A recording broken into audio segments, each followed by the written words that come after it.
Hello, everyone. My name is Ilya Umanskiy, and I am the host of The Generalist, where security practitioners come to look beyond niches, silos, egos, and hopefully build their credibility and competence. It's a great privilege for me to offer you this conversation with my new friend. His name is Brett Mott. I'll let him introduce himself. Here's why I feel it's very important. Because as my last episode of 2020, I'm trying to still explore this idea of helping young and aspiring practitioners in our industry. So we'll talk about, first of all, Brett's background, what are his areas of focus, whether he sees some challenges and opportunities for our industry, and particularly in his focus areas. But also, we want to spend a little bit of time talking about what could be our message to young and aspiring practitioners. And we'll leave the listeners, those who are viewing us, with some ideas for resources for continual learning. So without further ado, Brett, it's a pleasure to have you. Thank you so much for agreeing to speak with me. I know it's the end of the year, and as we were just talking, people are somewhat tired.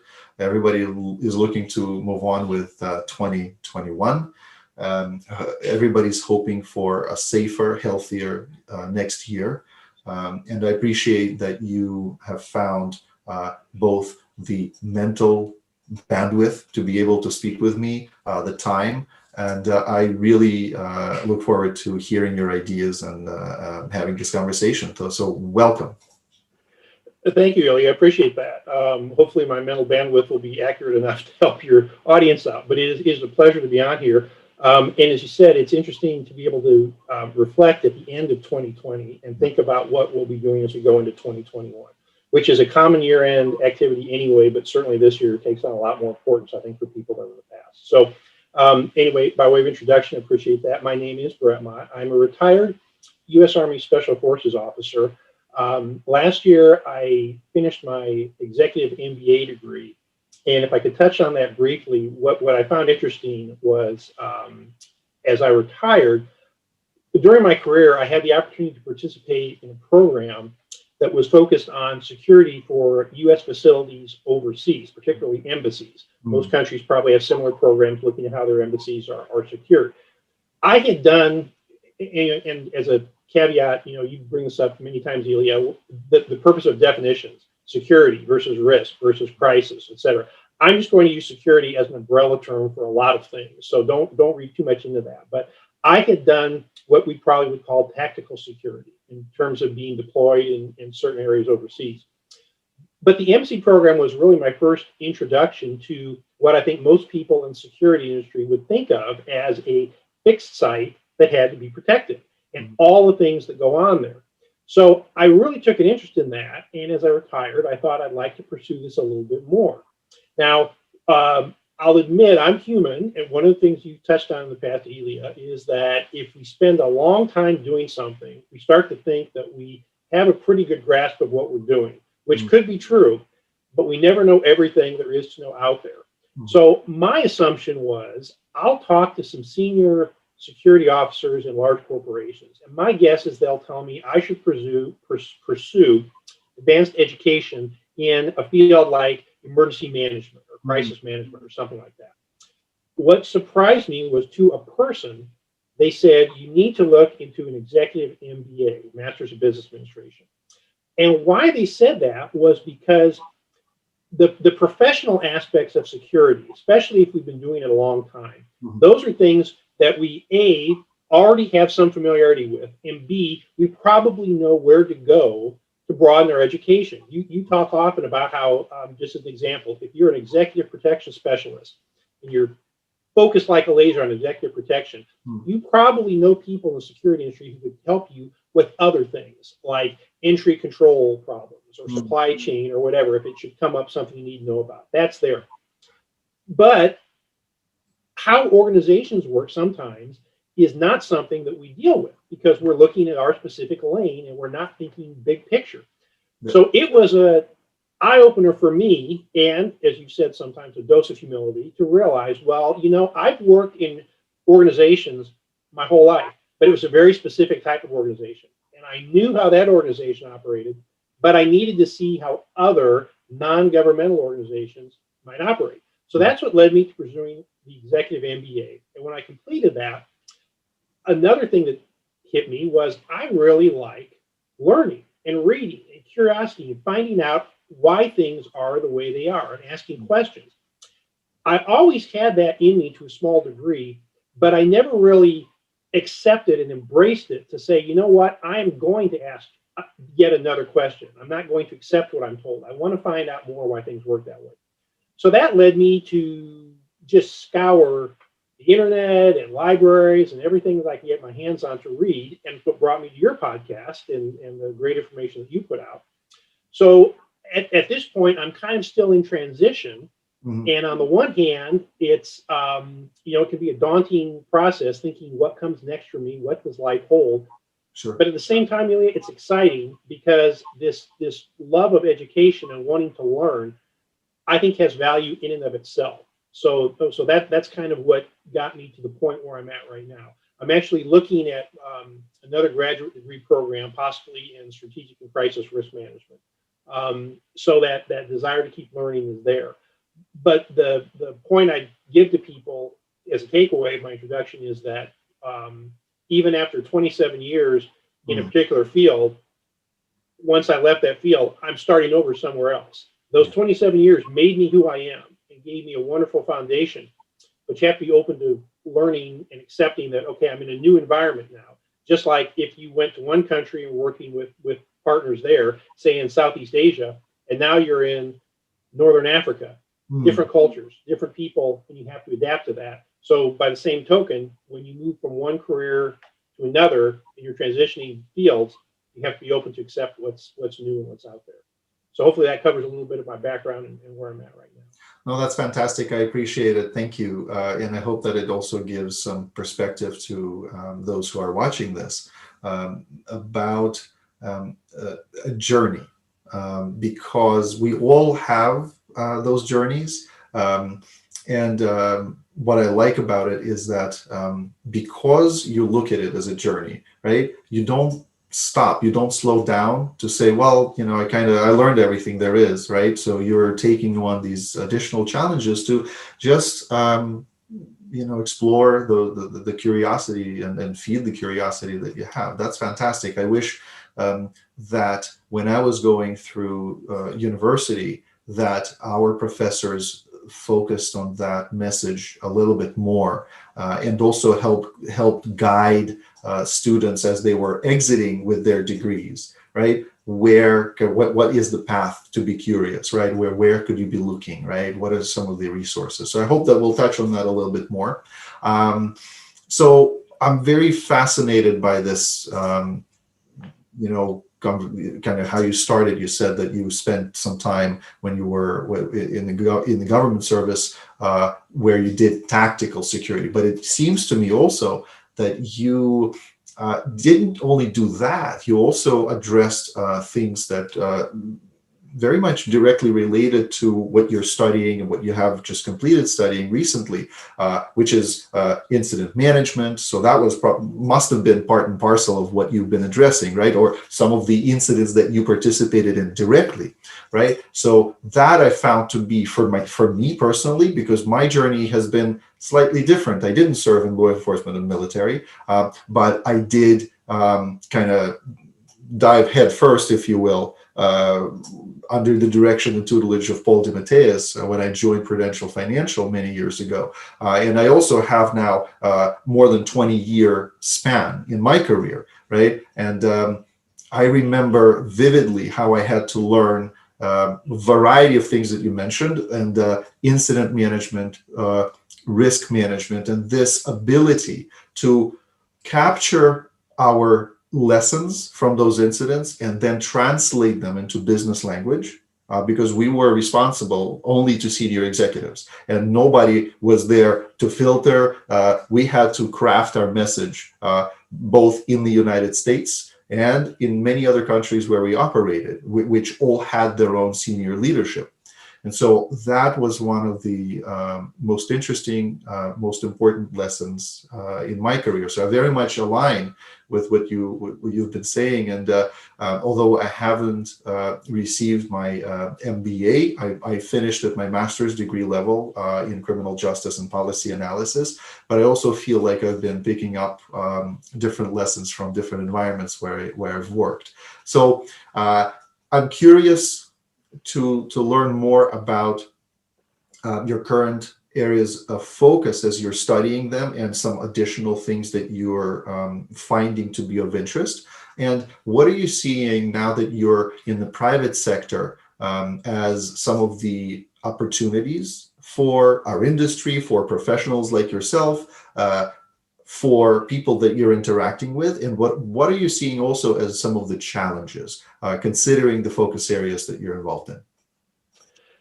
So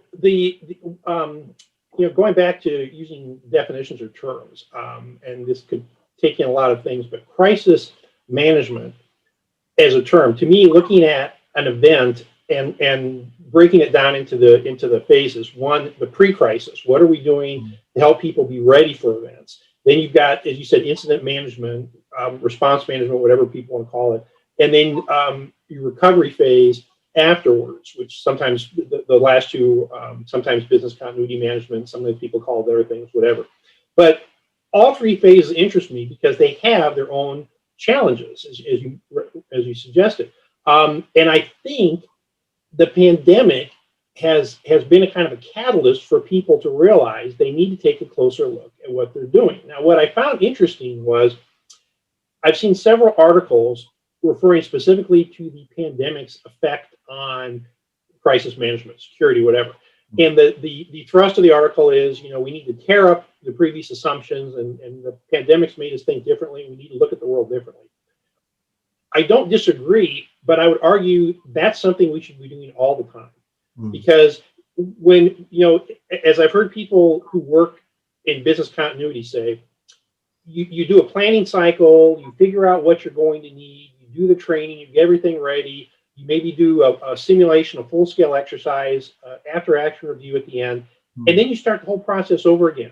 It's not a destination. Like you said, it's a journey. And you want to keep starting that journey over, because once you get to that point, and we can touch on this more when we get to the part about helping the youth of today who are interested in our industry. But if you get to the point where you say, well, I've reached the destination, that's it, there's nothing more to learn and nothing more to ask, we're doomed, because there is always something more, and it may be something we can predict. But even if we can't, the process of going through the thinking and the planning and the training and the exercising puts you in a mindset that if something happens that you didn't predict, you're still better able to respond because you dealt with different situations. It's not the same scenario every time. So the tearing up of assumptions, but the way we look at things, that's one of the areas that I think is both a challenge but an opportunity. And it ties into, you and I were speaking before we started recording about Charles Perrow's book, Normal Accidents, which has been out there for decades, and people still aren't grasping it. Well, it goes back to lessons learned after we've either had a real world event or we've run a simulation. We take the time to talk about it. We have the meeting, and everybody from all different aspects participates, and we identify things we did wrong and that we can do better. But then what do we do with it? Does it go in a binder on a shelf or in a file in the cloud somewhere? Or do we say, okay, 3 months from now, 6 months from now, whatever, we need to circle back and see, have we made the changes that were recommended? Because otherwise we're just wasting our time. So I think the opportunity, the challenge is we need to get leadership at all levels, not just in our silos, not just in risk management, not just in business continuity, but enterprise-wide, to understand that when we go through these things, we have to put the lessons learned to use, or really it's just a waste of time. And another kind of a sub-challenge beyond that I think anyone in the security industry is familiar with is getting other people, particularly the C-suite, to listen and to understand why it's important. And I think we could turn the mirror on ourselves, Ilya, and say, that's a lesson learned that we have failed, because this challenge has been there for decades as well. And we need to find ways to be creative and get people to understand why that's important. I heard a wonderful presentation once on enterprise risk management. And I know that's a loaded term. Some people think it's a thing. Some people think it doesn't exist, whatever. But regardless, the concept was that those of us who deal with risk regularly need to make the other sections understand they actually own the risk. Yeah. We're there to help them identify it and mitigate it. But the supply chain risk is owned by supply chain managers and experts in that field. They tell us, here's where the environment is. This is what it looks like. And then we help identify areas of weakness based on their expertise. Because you point out many times, we can't be an expert in everything. But the challenge of getting people to listen, I think the pandemic has created an opportunity that people might be more receptive. But we said the same thing after 9/11. The opportunities present themselves, and how well we react to that determines whether we've made a lasting impact or whether it's just a continuous cycle or roller coaster, whatever analogy you want to use. So I think there are definitely challenges that present opportunities. But what I hope is we can find a different way of doing it rather than the same old reasonings in terms of, well, it helps the enterprise as a whole. That's not much of a statement. Can we dig down and show why? And certainly in this age of data, quantitative is helpful, but that can't be the only reason behind it. But clearly there are people who dollars and cents resonate with them. So if you can show why enacting something will help save money or improve safety, so we have less accidents, less people off work, that really talks to people. But the challenge then is finding the way to creatively do that. So I would say that is something that I would hope we can grasp as an industry and take forward and look at ways to be a little bit more creative and innovative and get people to listen to what we're saying. May I challenge you with one Please. One concern of mine? Sure. I very much agree with what you said about kind of the challenges and opportunities.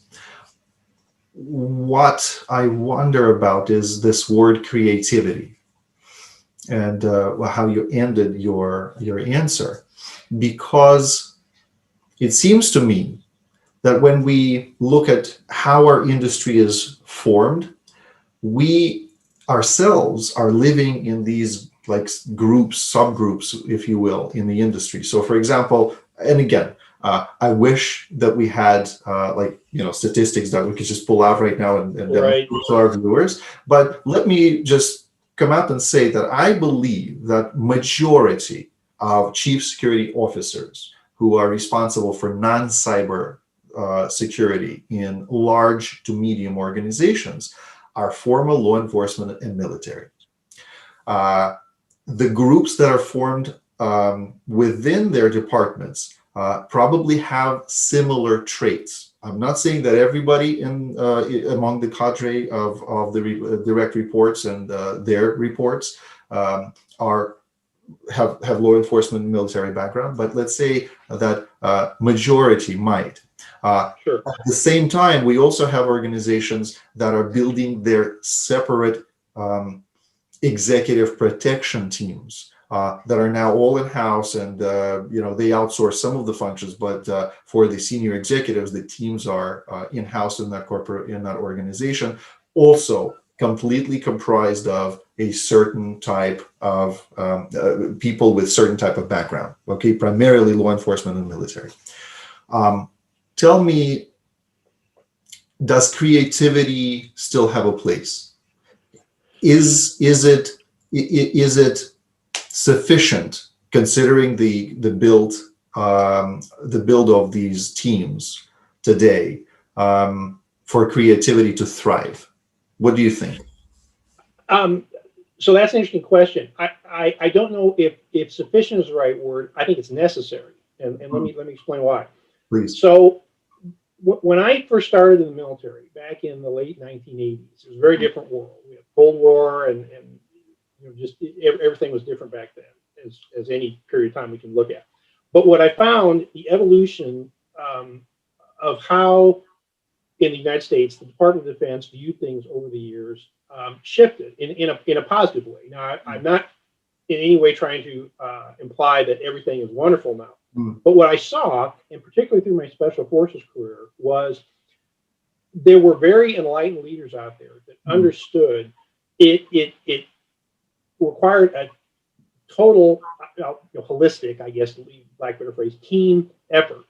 One of the hallmarks or ethos of special forces, special operations in the United States had been that we can't do it alone. We have a lot of support people that have to help us get there. So I was fortunate enough to see that in action, where we had, if I tell a quick story, we when I was in Afghanistan back in probably 2003. As we were looking at various missions, we would put together what we called the Joint Planning Group. You had representatives from every section: intelligence, operations, logistics. But interestingly enough, it also included, we call personnel or human resources. The human resources officer was there.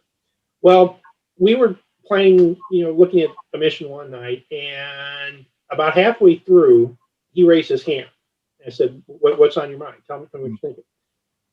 And he pointed out a flaw, something that we had overlooked, that he only picked up on because he had sat through so many previous briefing sessions.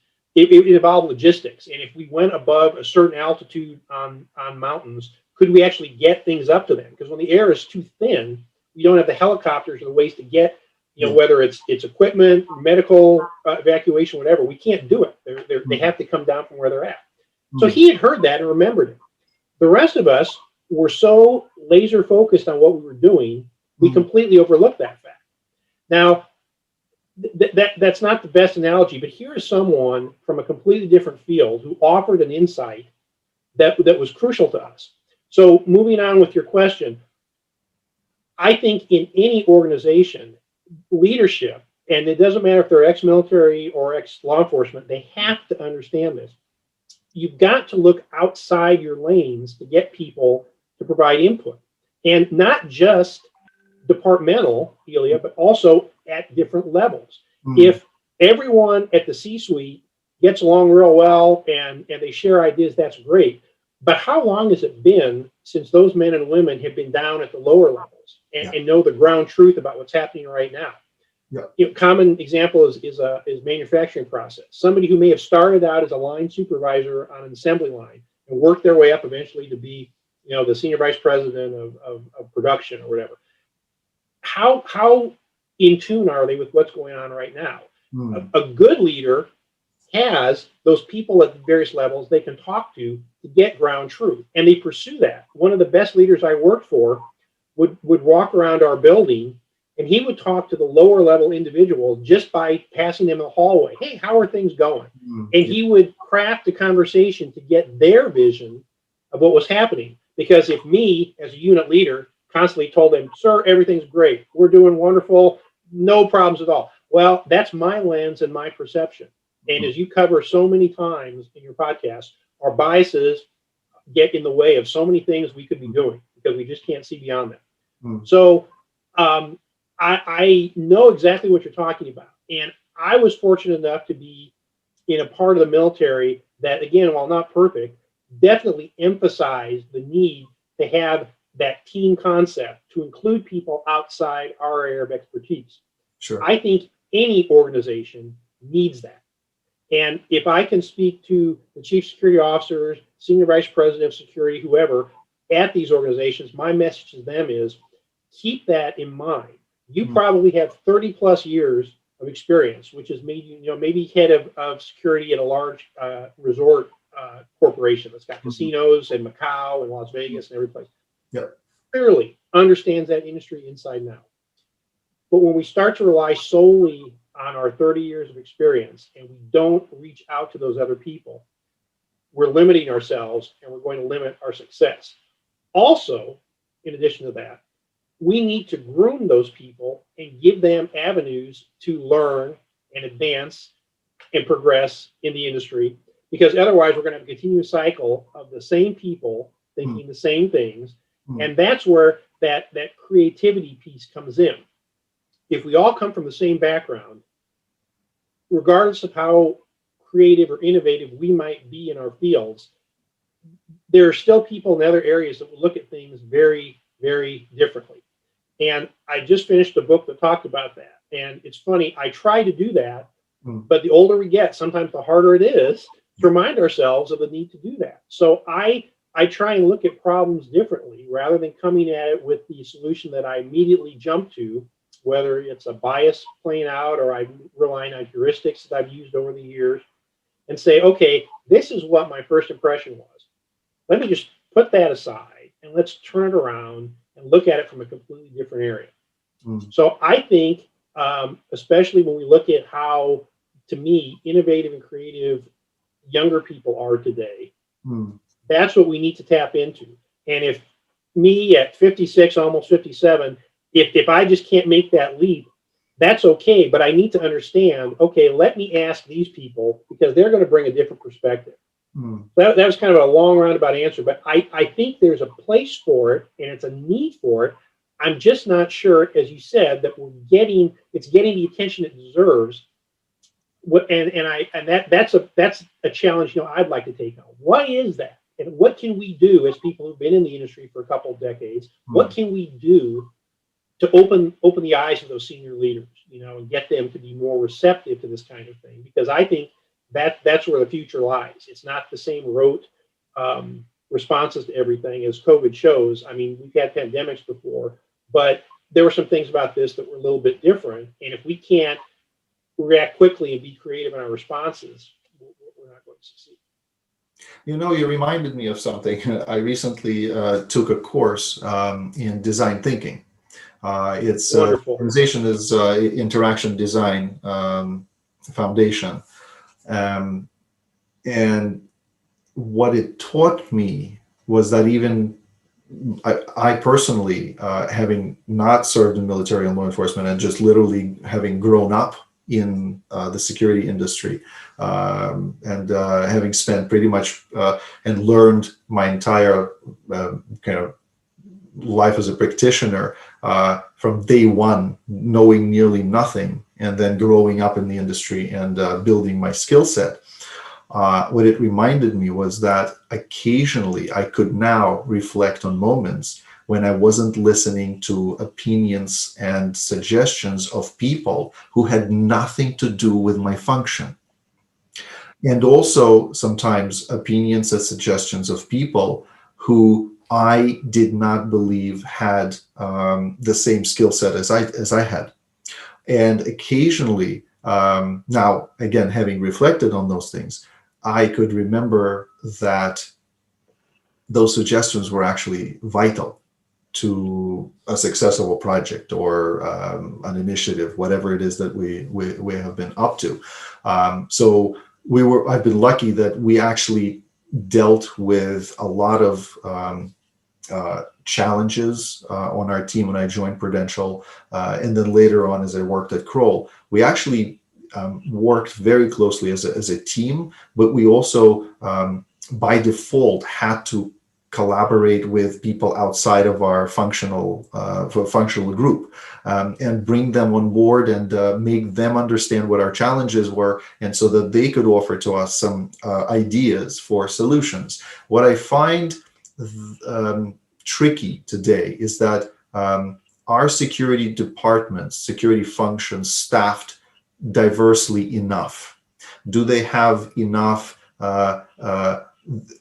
of the spirit of design thinking so that they haven't looked at resumes on the basis of somebody having served in military and law enforcement as a benefit, and they've said, you know what, this person has studied to be, I don't know, a nurse, or this person studied to be a psychologist.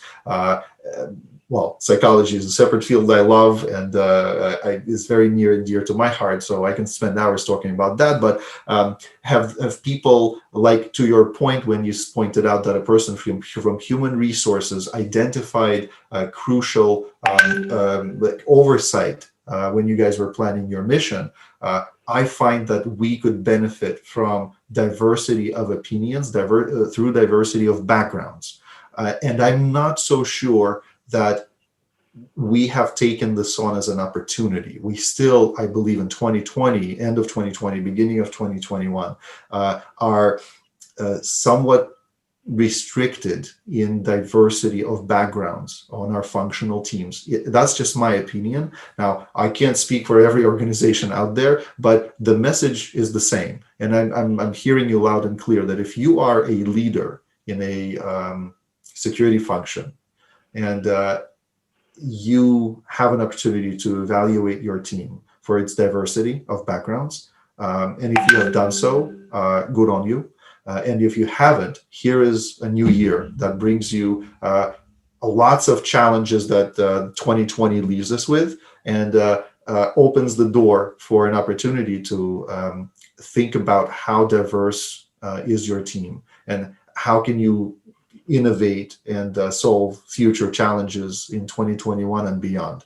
And I believe it's not just by thinking whether a person occupied a certain niche within the military or law enforcement. It's also taking military and law enforcement background aside and saying, how can I fill my team with people from other fields who have different backgrounds, different ways of solving problems. And so I hear you. I just feel that in 2021, my effort would be directed to help young and aspiring practitioners and their leaders to understand that without diversity of backgrounds, we're still people with hammers, men with a hammer.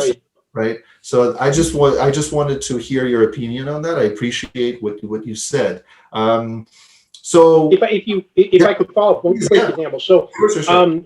What I did in the military, Army Special Forces, can trace our lineage back to World War II, and actually, and further in some cases, but was created to operate behind the lines in Europe. And one of the things that we identified was, okay, we'll be using transportation and weapons and things that are there in place in Europe. It could be German, it could be Italian, trucks, weapons, whatever. So when they first were looking at recruiting, they didn't instantly go to, we need people from airborne infantry or Rangers or whatever. They said, let's find mechanics. Oh, yeah. Let's find communicators, people that knew. Obviously, we look at the fact that you can pick up a mini computer in your hand and talk to anybody in the world. Back then, it was different types of radios, HF, UHF, and each country was different. So we'll have to use radios. Let's find somebody that knows radios, and this will be a blow to the ego of all my. Even though it's true, my special forces friends would say the same thing, and you can tie the security industry a blow to our ego as well. But a lot of what we do is not particularly difficult. It's just understanding it and doing it well. So the special forces attitude was, we can teach people how to blow up a bridge or how to conduct a raid or an ambush. Smart people who want to learn, we can teach them anything. But somebody who's spent 10 years or more working on trucks and understands diesel engines and non-diesel engines, and if we come across a truck in a field that we have to obtain and use quickly, you've got to know how to do that. So circling back, as you said, if we look to hire the same demographic constantly, we're missing out on so many people. Nurse, you said, what a wonderful example. Now, someone who's a nursing student may have other aspirations in life, but as a starting point, it could be, you have an opportunity to help people to see a different side of things. Sure. And the mentality you developed training to be a nurse is going to let you ask questions and look for indicators and identify things. So you're absolutely right. If we keep pursuing the same kind of individuals, and that's the key to me, Ilya, we should be looking for quality individuals. Mm. If I'm sitting across from a person, I almost want to push their resume to the side and not be biased by what I think their background means. If I see them studying something, instead, I'd rather talk to them and hear how they think, how they work through issues, how they deal with people. That means more to me than what they did in the past. So I'm completely on board with you. One more anecdote, if I can add it. You talked Sure. about listening to people outside our fields. Well, one of the most premier special operations units we have in the U.S. military got started as a result of the it was pre-Iran hostage crisis, but that was basically the first mission they took part in. But there's a famous story in a book that was written by the first commander where they were forming a unit out of nowhere, and so they were thinking what kinds of things are important. So one of the unit members just offered up, why don't we go to a factory that makes cereal and look at how they manufacture cereal? Mm. Well, at the time, he got a funny look from the guys in charge, and they said, well, we're not making cornflakes here. And so the joke became in their unit, well, we're not making cornflakes here.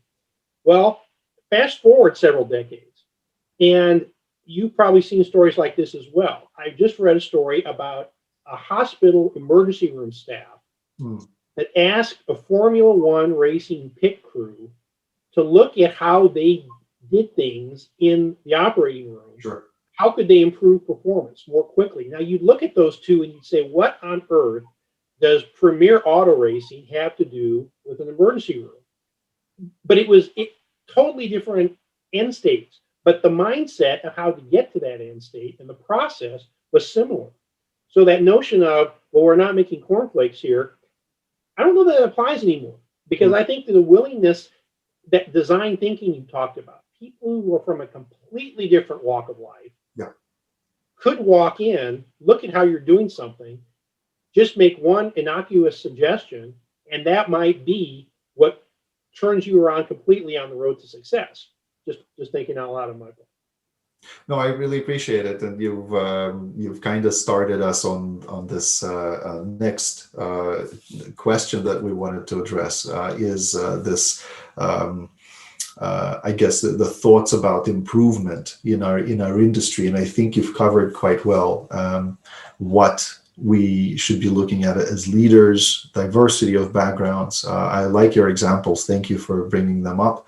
I'm a big fan of just continual, not mentorship, but coaching. And I see a very, very significant difference between what a mentor does and what a coach does. And I've stated it multiple times in previous conversations and presentations that I've done.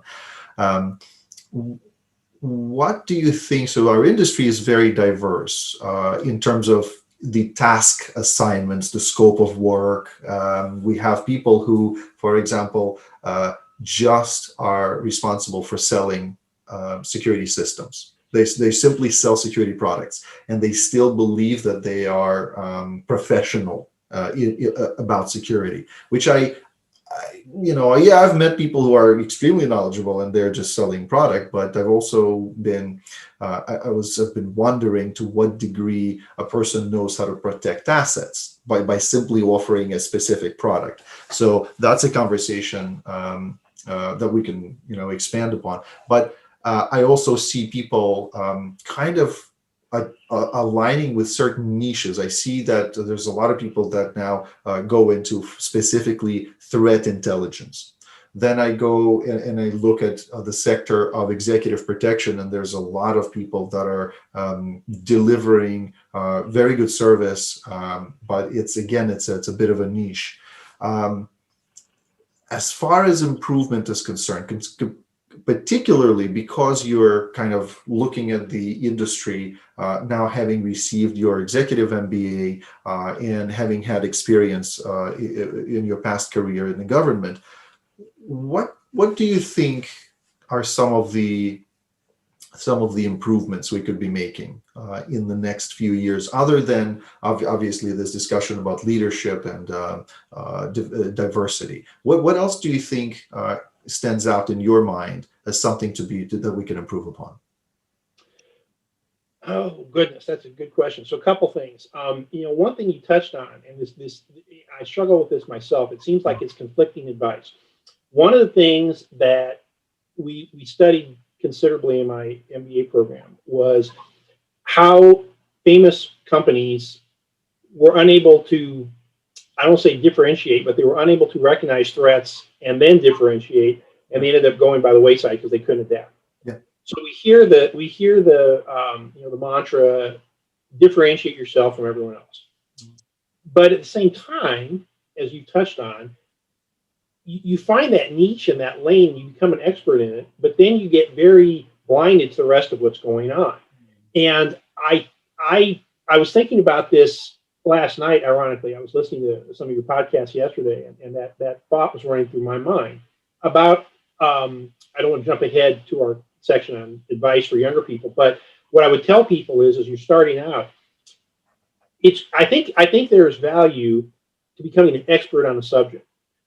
But when you do that, keep in mind that that topic alone won't solve the problem. It is a part of the solution. And so look for ways and opportunities to talk and learn with people from those other fields. So executive protection example you gave. If I'm starting out in executive protection, if I'm working on a project where executive protection is part of it, take that time, that opportunity to talk to people in other fields and learn how they do things. Learn how your piece fits in. The camera example you gave, selling technical equipment. And I heard that on one of your podcasts as well. You view that as the end state. I sold it, that's it. Well, yeah, but how does that fit into the protection picture? So the camera sets off an alert, then what? I'm with you. I agree that you need to understand what happens next. How do you fit into the big picture? And I think as leaders, we owe it to the people working for us to give them opportunities to learn that. One of the exceptional leaders I worked for in the past, if we were a subsection of an operations department. So when the operations department would have a meeting, he would routinely bring some of us lower ranking guys in the office to sit in the back and listen to the meeting. Now, other offices would be like, why are you bringing them? What are they here for? His thought was, one, it's an opportunity for them to learn. Two, I'm going to tell them everything we talked about in the meeting anyway. So it's not like it's a secret, but it's an opportunity for them to see, how do we make decisions and what's important, and hear how people weigh in. And then also, maybe one day I'm gone doing something else, they may have to come to this meeting. So what's the harm in them seeing how the meeting runs? I mean, he didn't bring us every time, but he brought us often enough that we could see how things were going. Most leaders won't do that. And, we get in that mindset, our staff meeting, that's us, and you guys are down here. I'll tell you what happened, but you don't need to know. That leader and the gentleman that replaced him, the officer that replaced him, Ilya, those were two of the finest leaders I ever worked for, because to them, everyone in the office had to know everything that was going on. Because you never know who's going to have to jump in. And we would have mild crises pop up where something would happen overseas. One of our office members had to leave. And there was no question. So people would just say, no problem. I'll take what you're working on. I know what it is. I can take care of that. Sure. And the second officer that I mentioned, he to this day tells me, I always use that little office we had as an example of what can be accomplished if no one has any egos and you just want to accomplish the mission. That's the only thing anybody cares about. And what's ironic is, from a former Army officer perspective, most people don't look back fondly on being on a staff. That's not why you join any organization. You want to be out there doing things. But that office, everyone got along, and we talked and we worked together. We learned about each other. We knew our strengths and weaknesses. So to me, that's the type of environment we need to be striving for.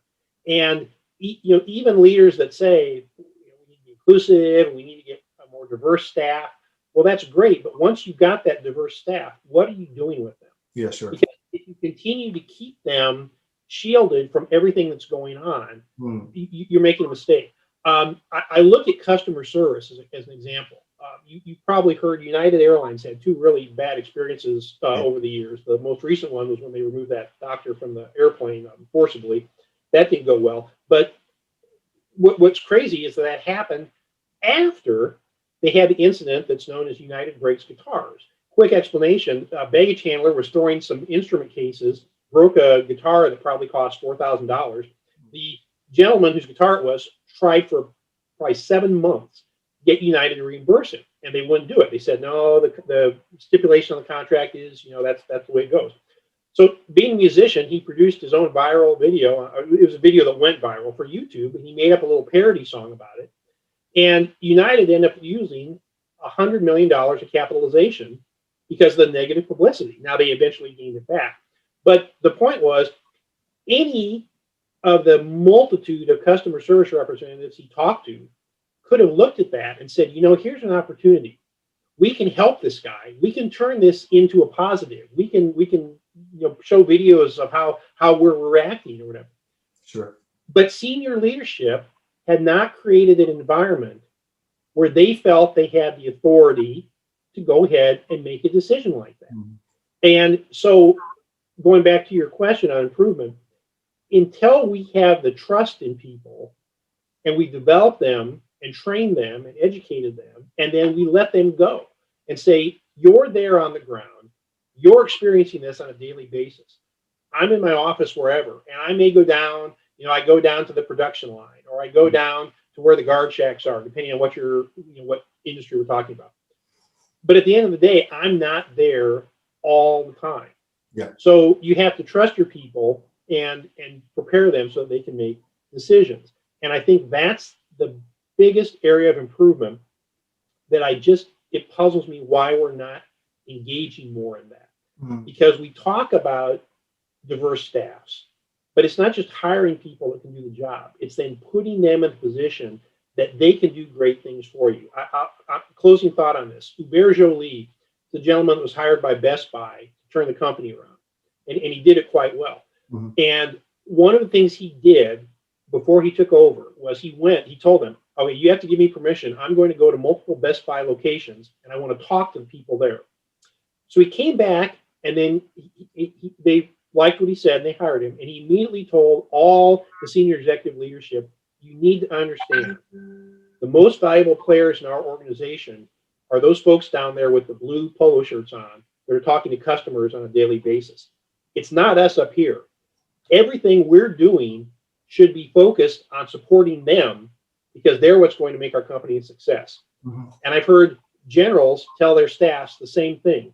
We're not the important people here. It's the people out there that are doing the activity. We should be doing everything we can to support them. So to me, that is the most obvious, but sadly, the least engaged area of improvement that we have as an industry, which is train our people, hire people you trust to begin with, then train them, give them the opportunities, and let them go out there. And I think we'll be amazed at the results. But that's the dilemma for me, Ilya, is how do we get those senior leaders to accept that and to let those diverse people they've hired go out and do great things? I appreciate what you said. You sound as though you have read Simon Sinek, and I'm a big fan of his as well. And he talks about this enablement component because you're right. I mean, talent is good when you bring it into the fold into your organization, but you also have to find a path for them to develop, and you have to build it as a leader so that when they come on board, not only are they happy that they arrived, but they also are further incentivized by what opportunities you're putting in front of them. I think that we have not only in large organizations, which have the luxury of having large security teams, but it also goes to the companies that serve as contractors for large organizations. For example, we all know that there's recent news of Allied Universal trying to acquire G4S, right? Right. Between those two companies, they have hundreds of thousands of employees across the world. Talk about the question of empowerment of talent. Right. So when you have such huge cadre of people, are you really setting them up for success? Are you setting them up for extended career path? And so I think that the more of this merger we see and the more of the way these companies execute their work, I think that we should be asking ourselves more questions about, so you hire talent that you then place in different facilities, different organizations. How are you empowering that talent, and to whom do you leave that decision? Because I remember when we were doing a lot of, let's say, bid negotiations and contract reviews for outsourced security guarding firms, we first looked at not how we were going to develop those people, because they are coming to our organization to support our security and asset protection needs. But we have been looking at the companies themselves and asking them questions. Well, to what extent do you look at the talent you bring on board? How do you develop them? What kind of a platform do you offer them, whether or not they get on this contract or the other, right? How do you cultivate their professional growth? So I think it will continue to be a challenge, be it in-house, in large and medium-sized corporations that have security functions in-house, but also for those organizations that provide services to multiple clients, in terms of this empowerment that they provide to their own personnel. I would only add here that I very much respect leadership qualities, but I also feel that that younger talent, and this is where we can jump to our next topic about the message to young talent. I feel that young talent should also continually scrutinize, not those that they will be reporting to or are reporting to currently, not just for their leadership qualities, but also for their ability to protect assets, for their professional qualities. Do they really understand the complexity of how one would protect assets in a large organization or in a complex environment? And I go back to examples that you offered. One of them being, if you simply make a decision to add a video surveillance camera to the corner of your building, it doesn't just stop there. It has ramifications for the way your system needs to be set up, configurations that need to be added, the training that need to be offered to those who view those feeds, and so on and so forth. So it's not just a one-time choice. It affects multiple individuals and also multiple processes.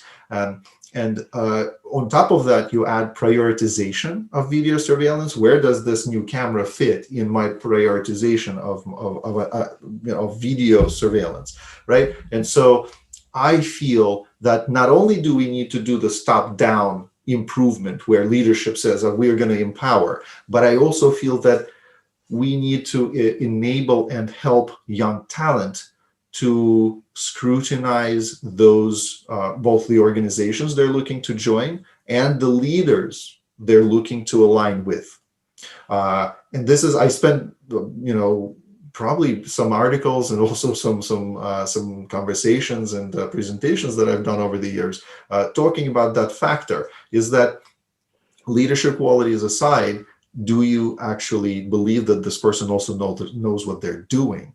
And how are you able to determine that? And of course, it would be ideal if a person had both leadership qualities and also knew the subject matter expertise. So I'll leave it at that. But because now it's kind of a moment where we can offer a message to young talent. You brought up this topic already. What would you say? So we look at some issues like you mentioned, where we talk about the questions of leadership, diversity of backgrounds. We're talking about this, I guess, a message for our industry to, I guess, utilize talent, enable talent What would you say to young professionals that are looking to join our industry or have joined recently? How to succeed, how to build their, as I say, competence and credibility? So, in answering that, I want to offer a couple thoughts that probably transcend our industry, but I think still are helpful here. And I want to, I'd like to mention two individuals that I think a lot of, and that I think it would be helpful for people to follow some of their readings. First one, everybody's heard of, Bruce Lee, the famous martial artist. Well, it turns out he was as much, if not more, of a philosopher as he was a martial artist. And it was only recently that I've really, last few years, I've started to read in depth a lot of what he wrote.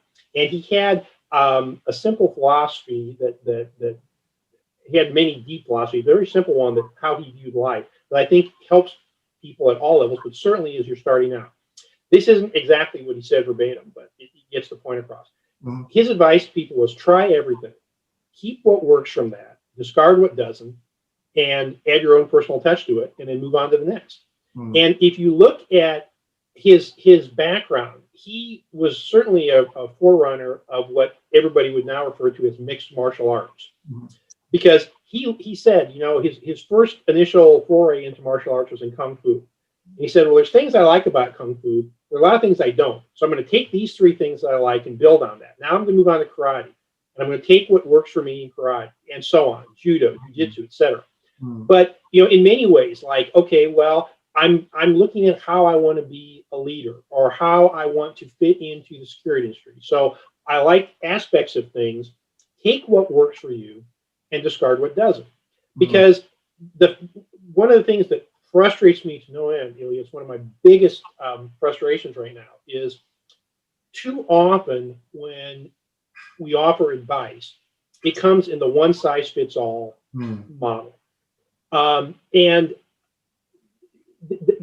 that's not the way life works. Everybody's different. Much like if you're doing a risk assessment, you can have a list of questions or a template to start with. But if you don't deviate from that on each contract, I question how much you're really digging into the material, because each organization, even if they're both manufacturing organizations or whatever it is you're looking into, they're not the same. So you need to try different things. And along those lines, you talked about coaches and mentors, and I love the mentor and the coach process. But even then, what we need to keep in mind when we're young, and it's harder when you're young because you identify people you agree with, and the tendency is you just want to agree with everything. And I'll get to that point in a second. But remember that even the most knowledgeable person out there, what they put out, it may not work for you. And that's okay. How many best-selling books are out there on how to be a better leader, or how, whatever, how your organization can be more successful? Do these 5-10 things, you'll be successful. Well, maybe, but maybe not, because that may not fit the culture. It may not fit your industry. It may not fit where you're geographically located. So back to Bruce Lee, try things. Don't be afraid to try new things. But if it's not working for you, that's okay. Move on. If you were positive that you would be the best executive protection specialist on the face of the earth, you had no doubt, you've read about it, you loved it, but then you start doing it and you realize, I'm really not enjoying this. There's nothing wrong with saying, this wasn't quite what I thought it would be. Let me move on and do something else. As you touched on before, maybe as part of your executive protection training and education, you were exposed to something else. Maybe it's the technical surveillance piece. You said, I really like that, and I see how it fits in. That might be something I'd like to pursue. So first thought, try things, keep what works for you, and discard the rest. Now, the second part, another gentleman that, ironically, Bruce Lee followed himself, was an Indian gentleman, and I will call him a philosopher, but he would not like that designation, and I'll explain why. His name was Jiddu Krishnamurti. And Krishnamurti's basic concept was, as soon as we start to self-identify with a group, it could be a religion, it could be a political party, it could be a philosophy, it could be a niche in an industry, but once we self-identify with that group, it tends to be a destination. And we stop asking questions. We say, I found this religion and this is the way it is, and you don't ask any more questions. You just take it at face value that that's what it is. And to Krishnamurti, life is a lifelong learning process. Yeah. And when you stop asking questions, you might as well stop living in his mind, because you've reached the end. That's why he didn't like the notion of philosophy, because he said people try to identify with a philosophical point of view rather than just being open to everything, the open universe concept. I'm just going to keep asking things. So when I was young, this is funny, you were commenting on college earlier. When I came out of college, I thought I knew exactly how the world worked. There was nothing more I needed to hear. I've got it. Just let me get out there and start doing great things. And as I got older, and I would like to think wiser, I realized, wow, there's so much more to the world than I thought. And, you talked about wanting to, wishing you could have, seen things, had professors at least that were helping you go in a slightly different direction. I think the same thing. I wish somebody had been standing next to me that was saying, look, there's nothing wrong with having your beliefs and concepts and thoughts on how things work. But you need to remember, you could be wrong. Or it's not that you're wrong, but there could be another way to do it. And we need to be open to that and work with people. So in addition to trying things, don't ever think that you've reached the destination.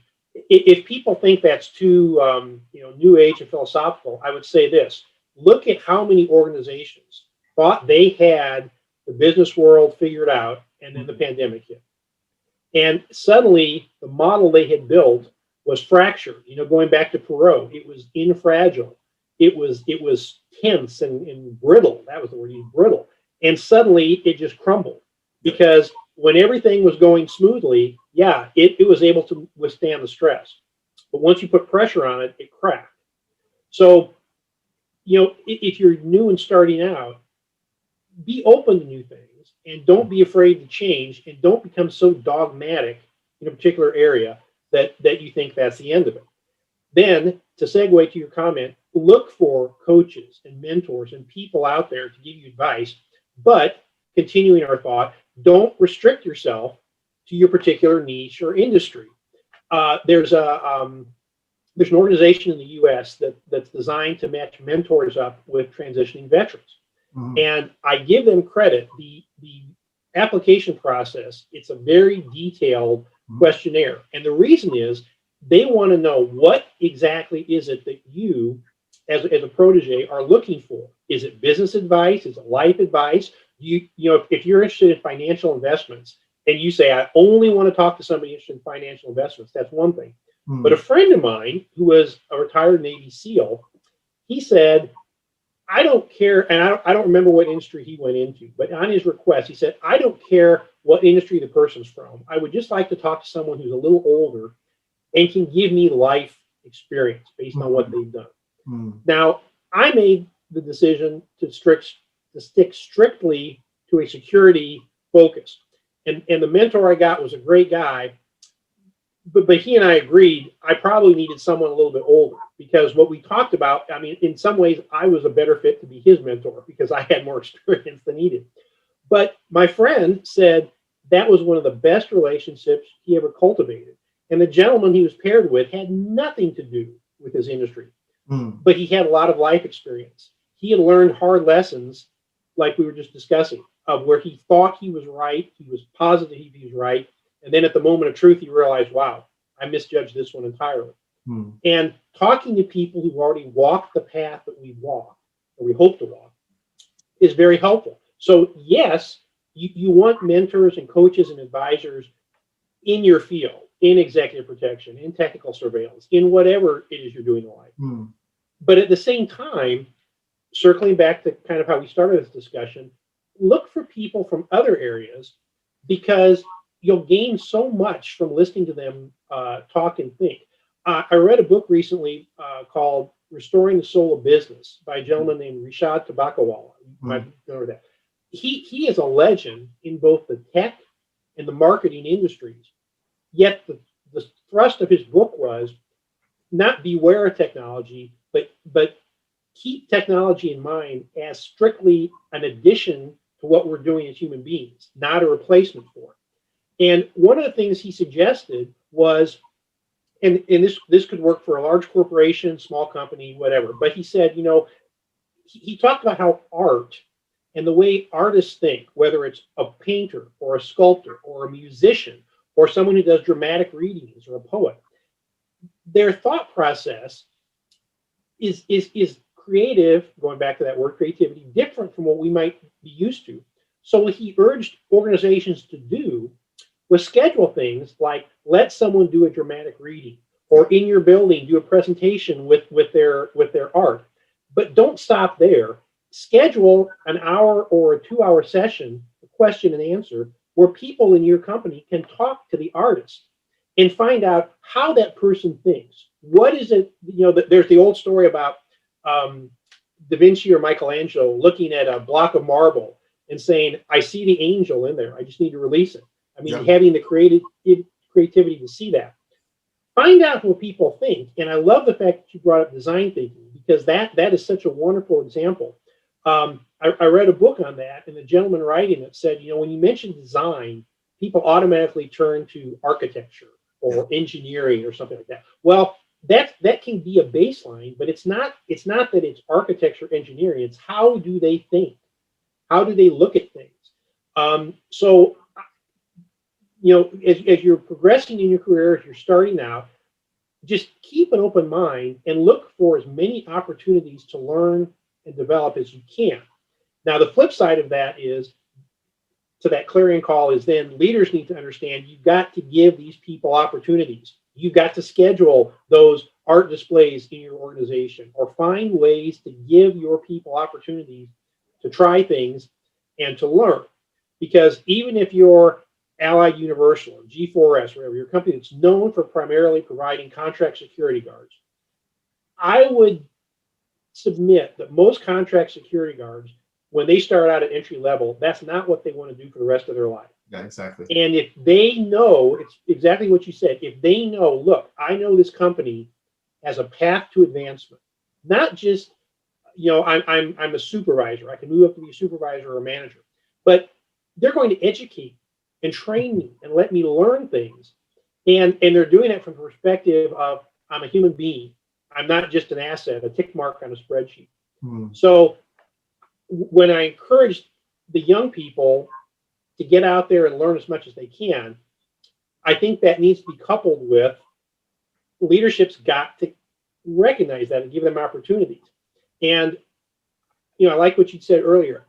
If I'm a senior leader at that C-suite level, take a step back and think about what it was like when you started out.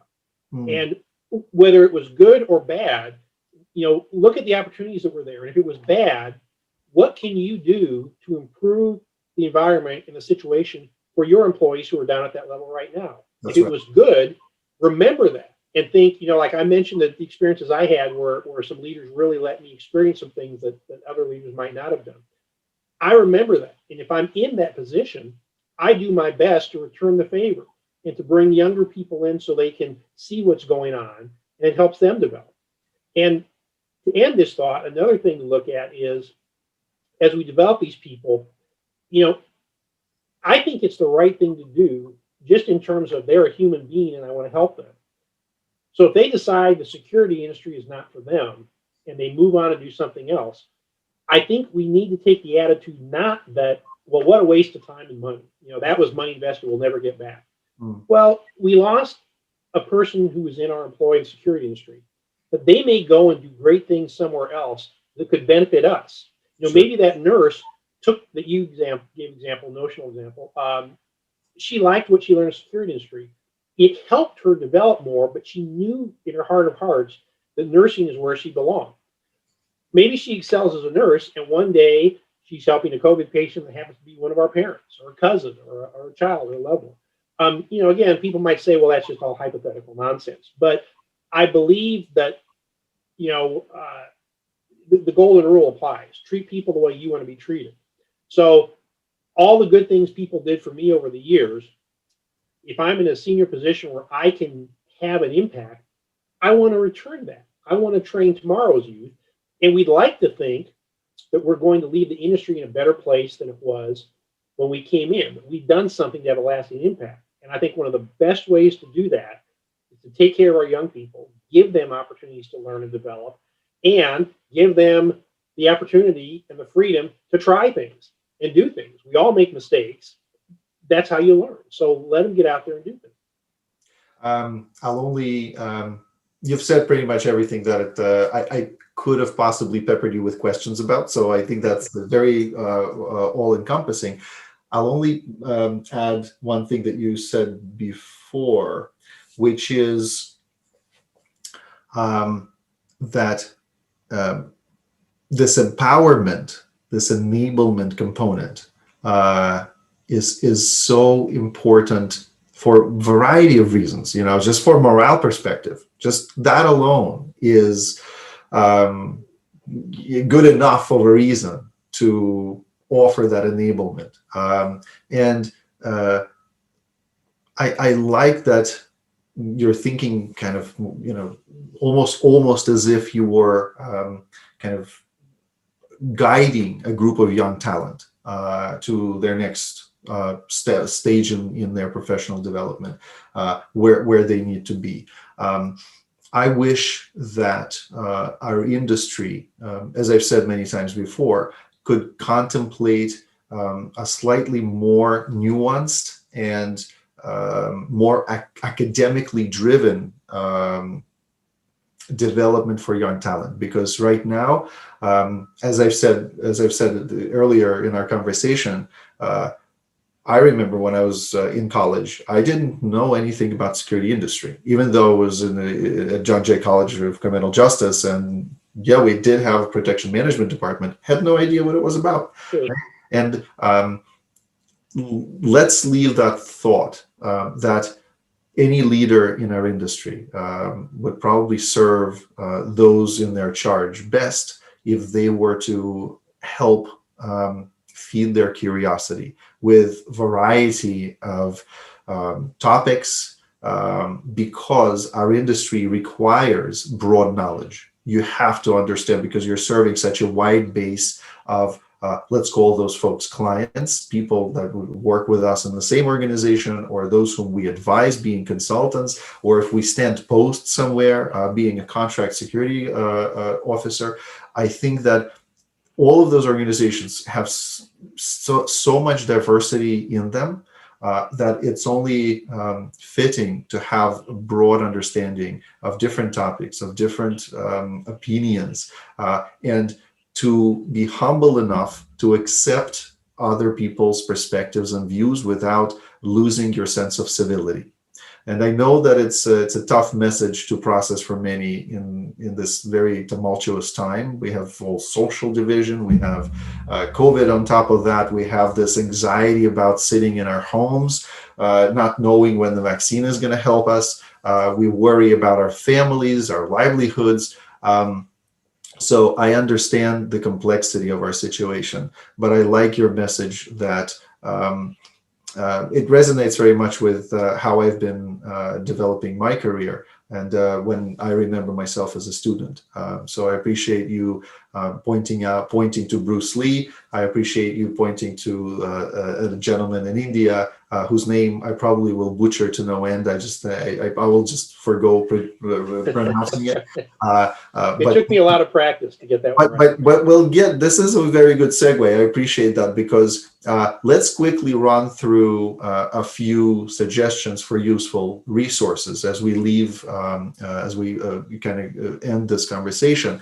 I want to ask you about that organization that serves, that provides mentorship services to, let's say, retiring military personnel, folks that are transitioning from the military.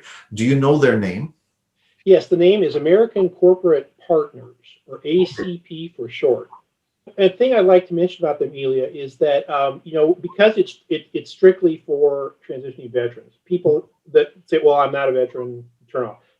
Here's what I would encourage: if you are a company or an organization that wants to mentor, and anyone you want to mentor people in your own organization, I would urge you to contact them and ask them how they operate, because it is, as a mentor, it is easily the best mentor organization I've ever seen, and they put so much thought into how they do it. So if you're, I'm just picking, if you're Microsoft, Microsoft probably has a mentor program. I don't know, but if you're a huge organization, you say, I love that idea.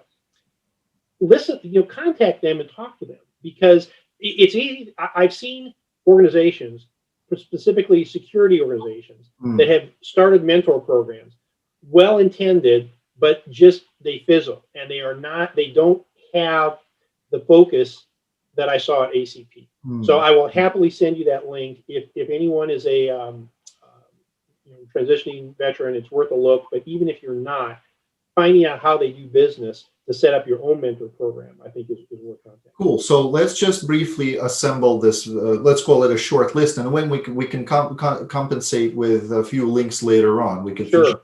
What else to add as this video gets edited and then posted, and then we can just add that on platforms where the video is available. So you mentioned ACP. I would certainly recommend interactiondesign.org, because I've been talking about it so much. I've been a student there. This entire year, I've completed multiple courses there on user experience, on design thinking. It's been eye-opening, truly. And the person who helped kind of nudge me in that direction is Don Norman. Don Norman is the guru of everything design. He's written a book, Design of Everyday Things. He is widely known for his presentations and TED Talks, but he really talks about that design is everywhere around us. And if we have that, if we have the ability to connect with it, we come up with much better solutions, because at the end of the day, design, it helps improve human condition. And so I would strongly recommend interactiondesign.org and Don Norman's anything, whatever, his talks, his book, whatever else. May I ask you for a few of your suggestions for resources? Sure. And before anything, I want to piggyback on what you just said, though. The design part, if you're young, jump on that now, because I was just introduced to it at the age of 56, and I'm going to run with it as long as I can. But I think I would have had a much different perspective if I had learned it when I was 26.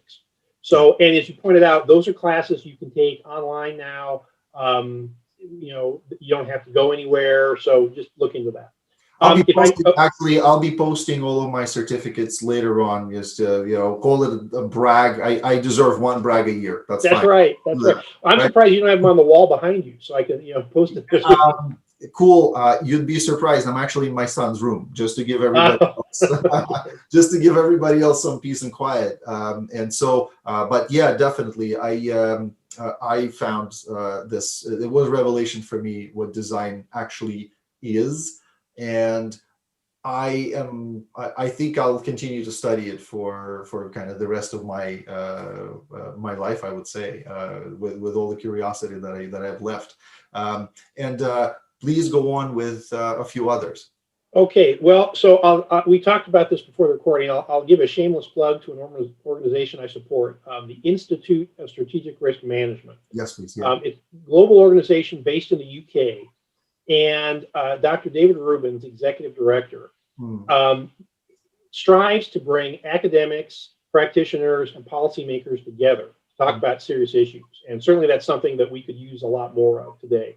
And you mentioned academia earlier, and Ilya, I think sometimes that is a forgotten concept, a resource, I should say, forgotten resource we don't look into, because again, we look at ourselves as practitioners. I'm a security practitioner. What on earth can an academic tell me about? Yeah.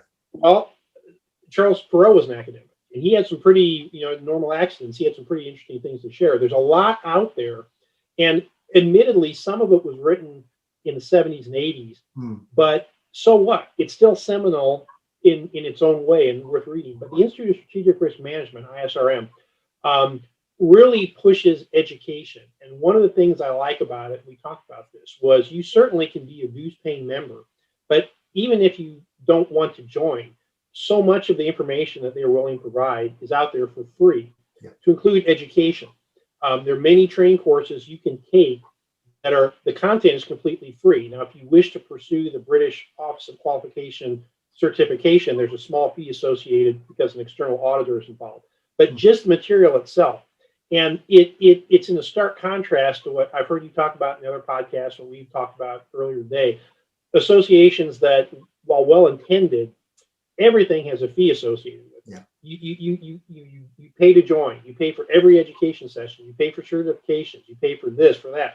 And you start to ask yourself, what am I really getting out of this?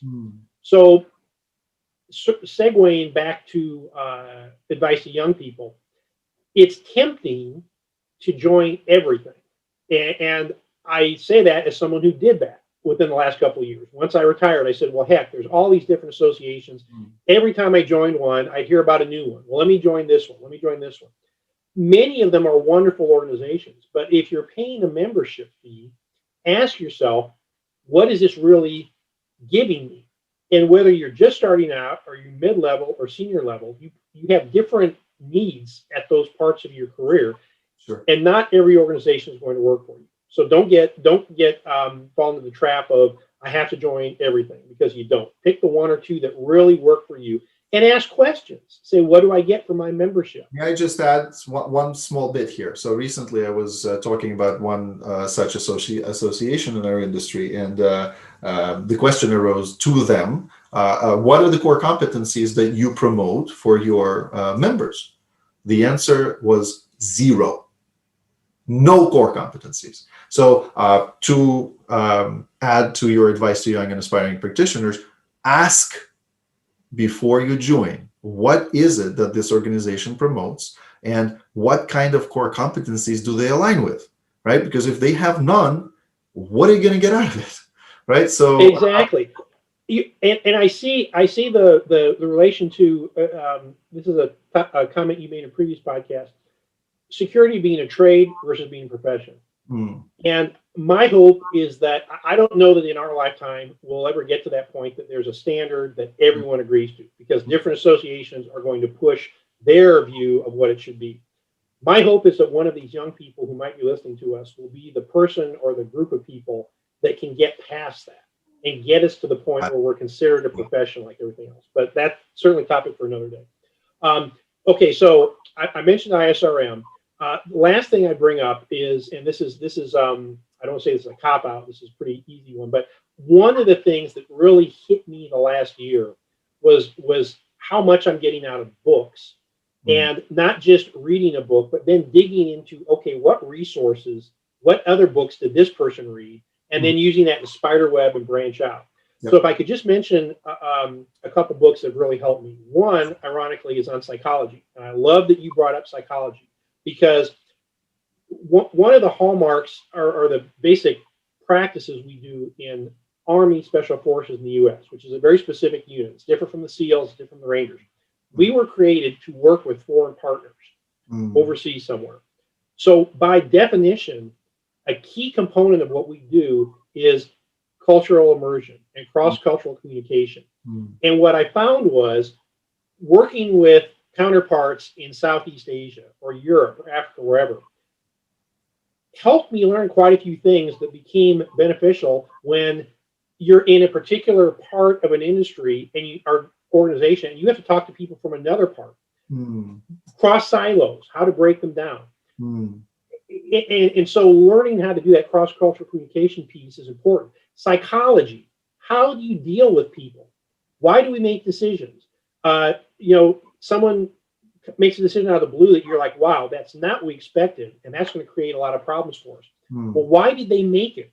What was behind it? Looking into that. So looking at it from a psychological perspective, I recommend the book The Biggest Bluff by Maria Konnikova. And the gist of this book is Maria was a psychology student, and she decided that one of the ways to really do an in-depth study of psychology and why we make decisions the way we do under stress would be to learn how to play poker and enter the professional poker circuit. She was also a staff writer for the New Yorker, if I recall, because I've read widely her article. She is a wonderful writer, and the book is pretty much like a kind of a compilation of all this other stuff wrapped into one. Super. One, fascinating information and observations on psychology. But two, just the story of someone who never didn't know the first thing about poker, couldn't have even told you the rules, and she ends up finally being on a professional pro poker circuit. Is that just the drama of that and the humor of her story itself is worthwhile. But she does an excellent job of looking at stressful conditions and how is it that the mind and body operate. When do we think we're making decisions logically, and it turns out the subconscious, our emotions and everything, they've already made the decision for us. We're just along for the ride, and how to held that off in the past. So that's one book. The other one is called Deep Survival by a gentleman named Loris Gonzalez, and his last name is spelled Gonzales. His book is, it's similar to Konikova, but rather than poker, he looks at a string of examples of real life or death crisis situations that people inadvertently got themselves into by making bad decisions. They thought they knew everything. They thought, hey, I've done this 100 times before. And as Gonzalez points out, the situation changes. And this 101st time is not like any of the previous 100. And now we're like, wow, I have no idea what I should do. And again, a very compelling, he's written multiple books on disasters and crises. And he belongs to an organization in Santa Fe called, ironically, the Santa Fe Institute, that looks at thinking and how we go about thinking. But looking at those scenarios, when you see people do things that turn into a crisis, and as the reader, you're looking at it and saying, how could they have been so stupid? How could that happen? Swallow, as you would say, park your ego at the door, take a step back and say, okay, from a professional aspect, could I have made that same mistake in what I do? Even if the danger wasn't being stranded on a mountain with a cold front moving in and no food and I'm hypothermic and all that, even if death wasn't the potential outcome, that person thought they knew something. They proceeded ahead, even when there were indicators to stop, take a step back, and think about what they're doing. How many times in our professional lives do we just drive forward? Because I've seen this 100 times. Yep. That one difference, that won't be enough to derail us, and it is. So, having mentioned those two books, then I would encourage people, if you read a book that you really like, don't stop there. Go to the back. See who they list as references. Go to their webpage and see who they read, and then build kind of that spider web. And it continues that process of lifelong learning that I think you and I are so passionate about. Brett, Mott, thank you so much for your wisdom. Thank you very much for finding the time to share over what seems for many a lengthy period for a conversation. I appreciate it. And if you don't mind, one task I will leave you with is to send me links to some of those resources. And I'll add my own. And let's do this again.